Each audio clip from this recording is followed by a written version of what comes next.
Hello दोस्तों, आज पढ़ने वाले हैं हम ये वाला सवाल। चलिए देखते क्या है।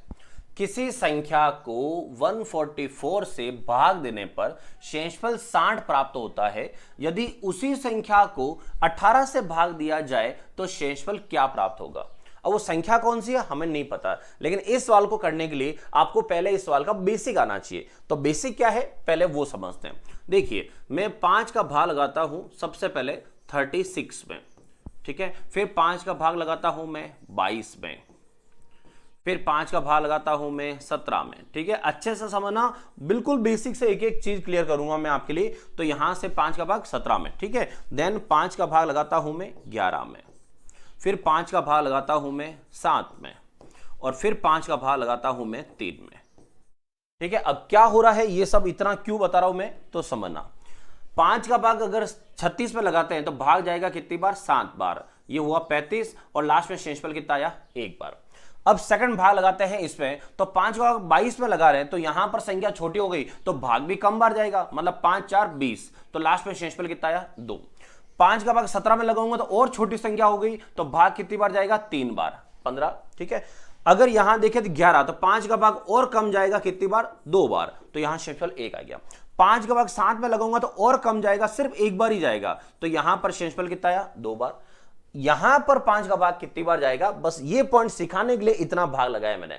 संख्या बड़ी थी 7, उससे कम थी 4, उससे कम थी 3, फिर उससे कम 2, उससे कम भाग गया 1। अब 1 से कम भाग कितनी बार जाएगा, तो याद रखना, अगर खुद से छोटी संख्या हो और उसमें आप भाग लगा रहे हो तो आपका भाग जाएगा 0 बार। कितनी बार जाएगा, 0 बार। दूसरा, ये जो है 35, ये कहां से आया, हम जिसका भाग लगाते हैं और जितनी बार भाग जाता है उस संख्या का गुणा हम यहां लिखते हैं।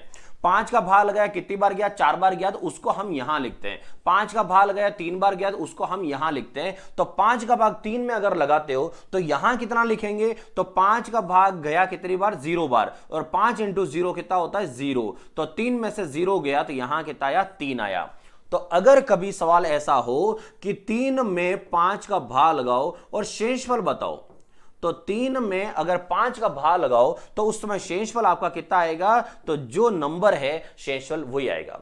तो फिलहाल यहां जो 3 है वो मेरे लिए संख्या का काम कर रहा है कि कोई नंबर है 3, उसमें 5 का भाग लगाओ तो शेषफल कितना आएगा, तो शेषफल 3 ही आएगा। तो दोस्तों याद रखना, जब भी कभी खुद से छोटी संख्या में भाग लगाते हो तो खुद से छोटी संख्या में भाग लगाओगे तो आपका शेषफल भी वो ही रहेगा, दूसरा ढूंढने की जरूरत नहीं है कोई और नंबर, ठीक है। तो अब आते हैं कि इस सवाल के लिए ये क्या इंपॉर्टेंस रखता था। चलिए शुरू करता हूं मैं। तो देखो, यहां जो सवाल लिखा है इसमें है कि किसी संख्या को 144 से भाग देने पर शेषफल हमें कितना मिलता है, 60 प्राप्त होता है। तो अब मैं आपको बोलता हूं कि अगर मैं 60 में ही 144 का भाग लगा दूं, कोई दूसरे संख्या नहीं ढूंढता हूं, ठीक है। 60 में अगर 144 का भाग लगाता हूं तो दोस्तों बताओ शेषफल क्या मिलेगा। तो 60 में 144 का भाग लगा रहा हूं, तो अभी जस्ट आपको बताया कि खुद से छोटी संख्या में जब भी भाग लगाओगे तो इसका मतलब शेषफल वो ही होगा जो आपकी यहां पर संख्या है। खुद से छोटी संख्या में भाग लगाने पर जो संख्या होती है शेषफल भी वही होता है। मतलब यह है कि इस सवाल में जो आप ढूंढ रहे हो ना वो कोई संख्या क्या है, तो एक्चुअल में आपको जो शेषफल है उसी को ही क्या लेना है, संख्या लेना है। यह है सीधा सीधा जुगाड़ अपना, ठीक है। अब आपको संख्या ढूंढने की नौबत नहीं आएगी। तो समझो, इस सवाल में ये जो संख्या है ना, किसी संख्या, अब वो संख्या हमारी कौन सी वाली है, 60 है। तो 60 में 144 का भाग लगाने पर शेषफल 60 प्राप्त होता है। यदि उसी संख्या को, तो वापस उसी संख्या को, मतलब हम वापस कितना लेंगे, 60 ही लेंगे। तो उसी संख्या को अगर 18 से भाग दिया जाए तो शेषफल क्या मिलेगा, हमें ये ढूंढना है। तो 18 का भाग लगाना 60 में, तो 18 का भाग कितनी बार जाएगा, 3 बार। 18 3 जा 54, 18 3 54, तो 60 में से 54 हटा दो तो लास्ट में शेषफल कितना बच गया, 6। तो इस सवाल का आंसर है ये। मतलब सिर्फ आप देख लो, एक स्टेप है ये वाली, ये तो आपको समझाने के लिए किया है, एक स्टेप में आपका आंसर आ जाएगा। क्लियर। अच्छा, ऐसा क्यों होता है वो भी जानना। पहले आप जिस संख्या में भाग लगाते हो और दूसरी बार हमें जिस संख्या वो भाग लगाने के लिए बोलता है ना, वो हमेशा ये जो नंबर होता है वो इसका फैक्टर होता है, गुणनखंड होता है। यहां मैं 15 नहीं पूछ सकता, हर कुछ नहीं पूछ सकता हूं, यहां वही नंबर पूछा जाएगा जो इसका फैक्टर होता है। ठीक है, एक सवाल और समझो। देखो, किसी संख्या को 119 से भाग देने पर शेषफल कितना प्राप्त होता है? 90 प्राप्त होता है। तो ध्यान रखना, यहां पर 90 को ही हम क्या मान लेंगे कि हमारी संख्या 90 ही थी। 90 में अगर मैं 119 का भाग लगाता हूं तो मुझे यहां से शेषफल भी कितना मिलने वाला है? 90 मिलेगा। तो इसलिए मैंने संख्या को क्या मान लिया कि वो संख्या 90 है।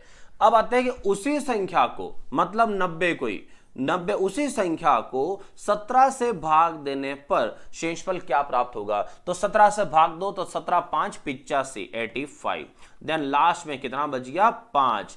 तो अगर आप उसी संख्या को 17 से भाग दोगे तो शेषफल कितना आ जाएगा? 5। और अगर आप ये कुछ लिखना नहीं चाहते हो तो डायरेक्ट कर लो, जो यहां है 17 से भाग देने पर सीधा इसका भाग शेषफल में दे दो। सेकंड बार जिसका भाग लगाने को बोले उसका भाग सीधा शेषफल में दे दो, बात तो यही है। तो इसका मतलब ये है इस तरह के सवाल को करने का बेस्ट तरीका। अगर वीडियो पसंद आई हो तो लाइक का बटन जरूर प्रेस करें और अपने दोस्तों के साथ वीडियो शेयर करना ना भूलें। मिलते हैं अगले वीडियो में।